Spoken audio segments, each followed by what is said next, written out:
est responsable sur la course de la santé, du respect et de la protection de l'intégrité physique des chiens. C'est pour nous une mission. Notre rôle est que les chiens soient performants avec une très grande sécurité.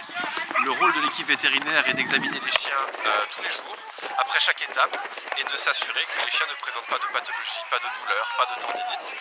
Si jamais on s'aperçoit qu'il y a des symptômes de douleur ou des symptômes de tendinite par exemple, eh bien on est amené à mettre les chiens au repos.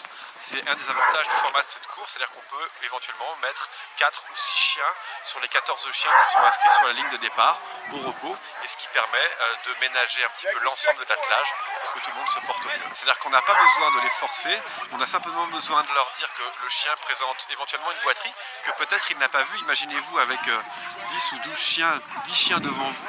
Éventuellement dans le blizzard, il est quelquefois compliqué de voir un chien boiter ou un chien moins tiré, et quelquefois le musher qui est toujours de bonne foi n'a pas vu son chien boiter. Par contre, l'examen clinique vétérinaire qui est fait systématiquement et après chaque étape permet de relever même des signes extrêmement mineurs de boiterie. On a l'ensemble des examens complémentaires qui sont accessibles, on a la possibilité de faire des radiographies, de faire des échographies, et lorsqu'on a un doute, eh bien on fait des examens complémentaires, on est capable de faire des diagnostics avant même l'apparition de la pathologie, et c'est unique au monde sur les courses de chiens de traîneau, on est seul à faire ça, avec l'ensemble du matériel dont on a à disposition, on fait du diagnostic extrêmement rapidement et de manière très précoce, et c'est une vraie garantie de protection des chiens sur la course. On n'opère pas, on fait le diagnostic et on met tout en place pour avoir en fait en support des cliniques vétérinaires qu'on peut contacter n'importe quand. On prépare le chien éventuellement pour une éventuelle intervention, mais c'est extrêmement rare. Avec le système qu'on a mis en place, on fait du diagnostic très rapidement, et la plupart du temps, seules des médications faibles permettent d'avoir des résultats rapides à partir du moment où le diagnostic est fait précocement. Et encore une fois, c'est grâce à l'ensemble du matériel dont on dispose sur la course qui nous permet d'avoir cette attitude de diagnostic très très précoce.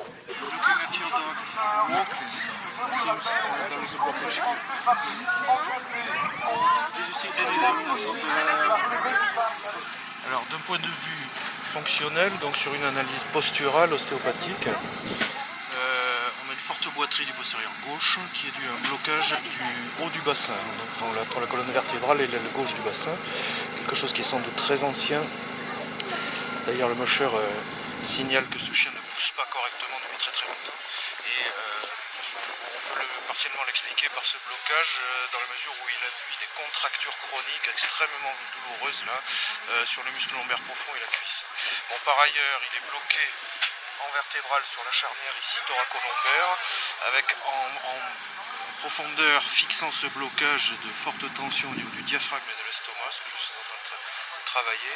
Et vous voyez le chien qui se met à bâiller parce que son diaphragme lâche, revient sur une tension normale. C'est d'ailleurs un chien qui est signalé comme extrêmement nerveux, on peut voir une relation entre les deux. Et il a une boiterie du train avant sur des blocages des poignets. On peut penser que au travail, ce chien qui était gêné, bloqué, douloureux sur le train arrière a été amené à reporter vers l'avant son centre de gravité, créant une surcharge sur le train avant. Pour tout blocage dans une partie du corps va de façon inéluctable obliger une autre partie du corps à assumer une charge excessive. Donc là, j'ai fini de faire lâcher son diaphragme. Et ensuite on va pouvoir débloquer le bassin dans de bonnes conditions. Dans la mesure où les tensions de l'estomac, qui sont comme chez nous à gauche dans l'abdomen ici, sont reprises par les ligaments abdominaux sur le bassin et fixent le blocage. C'est pas l'estomac qui a fixé le bassin, qui a bloqué le bassin, mais le bassin s'étant bloqué probablement sur une montée ou un saut, il n'a aucune chance de se débloquer si on ne fait pas lâcher d'abord les chaînes qui organisent le blocage, et dans le cas de ce chien depuis de très nombreux mois. C'est bon. Voilà, et là la douleur a disparu. Donc le but du traitement ostéopathique, c'est de décrypter cette analyse posturale, faire lâcher autant que possible les principaux verrous, et ensuite faire confiance au corps pour, à partir de ces corrections, retrouver un équilibre qui va se rapprocher un petit peu plus de choses physiologiques, donc qui vont soumettre les structures à un petit peu moins de charge.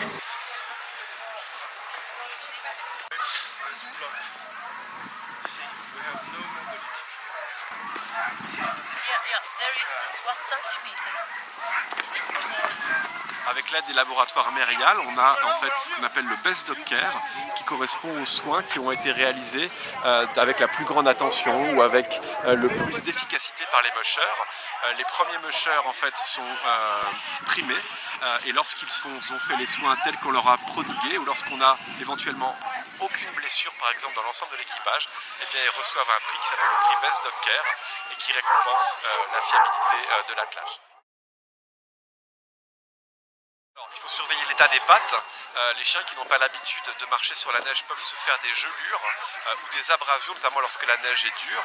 Il faut veiller aussi à ce que les chiens ne mangent pas de neige. Les chiens adorent manger la neige parce qu'ils sont souvent très excités et ça provoque des gastro-entérites qui peuvent être relativement violentes lorsque les chiens n'ont pas l'habitude de manger de la neige. Donc attention aux pattes et attention à ce que les chiens ne mangent pas de neige.